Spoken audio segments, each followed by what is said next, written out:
Kayong mga nasa probinsya, makinig kayo. Sa Luzon, sa Visayas, sa Mindanao, I want you to listen carefully. Nasa trabaho ng pamahalaan na sinasabing pag-uunlad, magkakaroon ng mga sinasabing road widening. Papasok yung DPWH. Kung minsan napapansin yung poste sa gitna ng kalye, yung mga putres na poste na yan, kapareho nito. Nakakamatay yan. Hindi lang dito. Kasi kahit sa Luzon. Kahit sa Luzon. Sa Visayas, sa Mindanao, familiar ba kayo? Gagawa mo road widening pagkatapos ng mga poste nandyan, halos sasakupin yung pangalawang lane. Isang ama mula sa Saudi Arabia lumapit sa bitag, humingi ng tulong na mapatanggal yung lintek ni poste ni kamatayan sa Agusan del Norte Electric Cooperative or ANECO na nakahambalang sa kalsada ang kanyang 19 anyos na anak.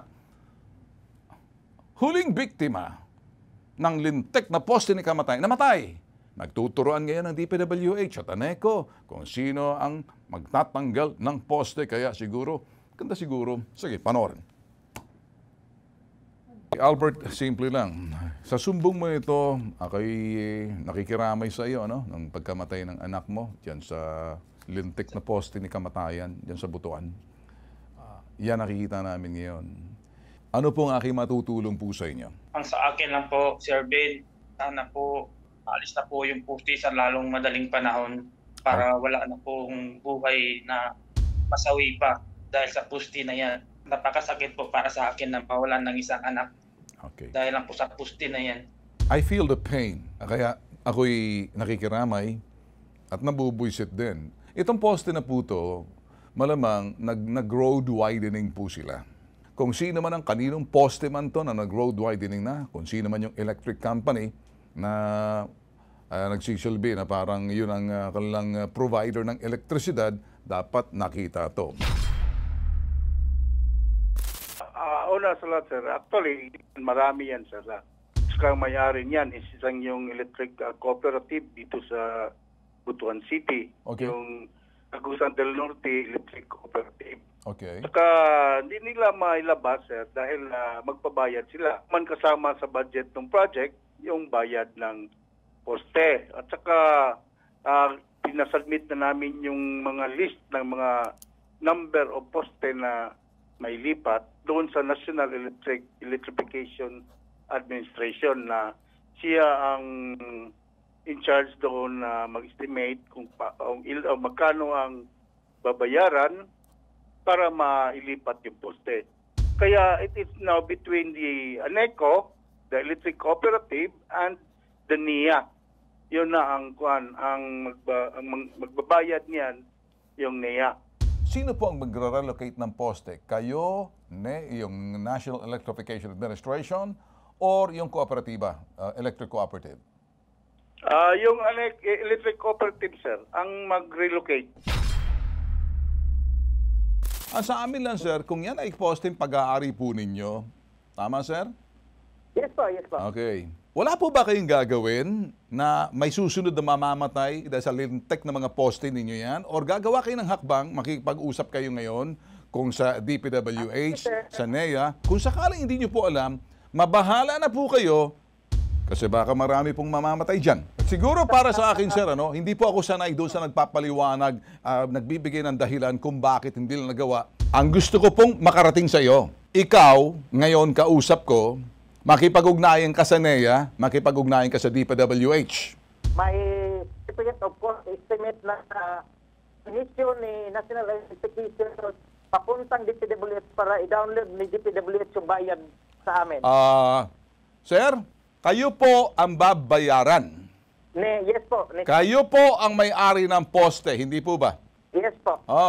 Since kayo po ang babayaran, kayo po ang nagmamay-ari ng poste, kayo rin po ang may pananagutan dyan sa lintek na poste ninyo kapag wala po kayong ginawa, lalo na ngayon na national broadcast na po kayo, baka mapatawag po kayo. Ipakita mo, sinisingil mo ang National Electrification Administration and then CC copy ang DPWH, bigyan mo ako ng kopya. Tutulong na ako sa iyo. Ayaw kong marinig ang dahilan.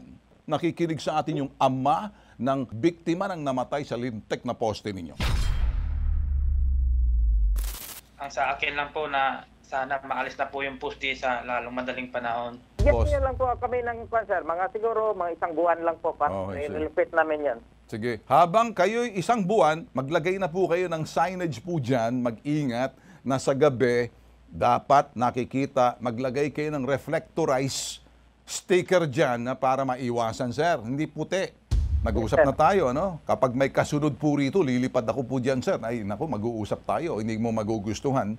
At pagkatapos, baka mawala kayo ng prangkisa dyan sa Aneco na yan. Pag napatawag ang NEA sa kung saan-saan at may tigre din sa Senado. Ako'y nagsasabi sa iyo, sir, mas maganda, ayusin na natin. Ayusin natin to kasi natatagalan po ako sa isang linggo, sa isang buwan. Baka may sumunod. Kapag may sumunod po ito, sir, nag-usap tayo, Yes, babalikan kita. Kaya ikaw, Engineer De Feria, kinig ka, lagay mo muna ang mukha nitong sa engineer. Makinig ka, Technical Service Manager Aneco Romulo De Feria Jr., kinig ka. Kausap na kita kamakailan. Pag may nangyari dyan, taga mo sa bato, pupunta, kikis-kis ko mukha mo sa posting yan. May namatay na dyan, ha? Ipapalips to lips kita dyan sa poste na yan, kikis-kis ko mukha mo, nangako ka sa akin, hindi ako nagbibiro. Lilipad ako dyan para sabihin sa'yo, niloloko mo ata ako. Nangako ka. Kayo naman sa DPWH, lagay mo itong DPWH. Ikaw naman, Engineer Reynaldo Canlas, hindi ibig sabihin nagpaliwanag ka sa akin, maloloko mo, kikinig ka. Isa ka pa rin. Siguraduhin mo, habang ito'y reflectorized, nalalagyan nila yung poste na yan, kasi ikaw rin ang nagsabi sa amin na dapat ang nag-uusap dyan, kayo, ni-widening nyo yung kalsada, hindi nyo man lang tinanggal yung putres na poste na yan. Ngayon, kasama ka rin dyan. Dapat tinanong mo, o ano ba to, i-relocate nyo, hindi yung tira kayo ng tira, magro-road widening, isa ka pa rin. Tali rin kita sa poste niyan, tapos palilips to lips kita sa poste, o di kayo maglilips to lips kayo nung si De Feria. Lalagyan ko kayo ng sinturon sa baywang ninyo, palakad-lakarin ko kayo sa kalsada. Nagpapatawa ba ako? Oo, nagpapatawa na may halong buisit. Kinig ka. Kasi ikaw sa national government, kayo ang nagsasabing nagpapalawag ng kalsada. Kasi karamihan sa mga probinsya nakakabuisit din eh. Pag pinalawak mo, lagyan mo ng mga kalsada, ginagawang parking. Napapansin nyo? Halimbawa, pupunta ka sa may Batangas, dito lang. Dadaanan mo rin yung mga road widening. Anak ng tipaklong yung poste nandun sa gitna. Tapos ginagawa rin parkingan itong mga kolokoy ng mga kababayan natin. Sira ulo rin mga ito. So may mga problema tayo rito. Ito, nakamatay. At kung sakaling may nakikita kayo ng mga posting yan, Luzon, Visayas, Mindanao, ipabitag nyo agad para malaman kung sino at pagkatapos matawagan, pakilusin.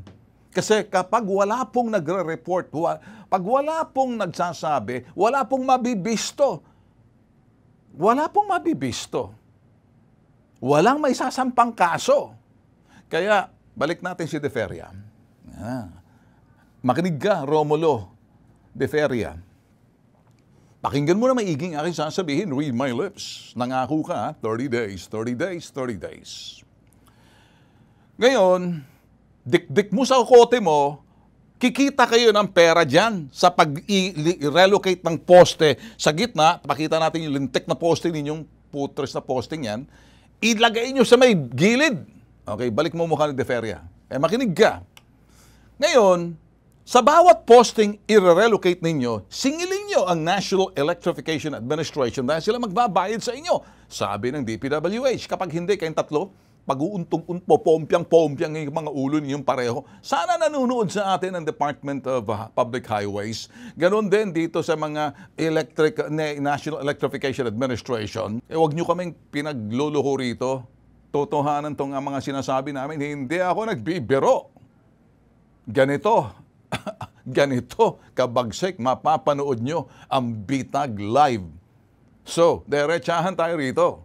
Public service lang po to. Wala pong personalan, walang masasaktan, walang aaray.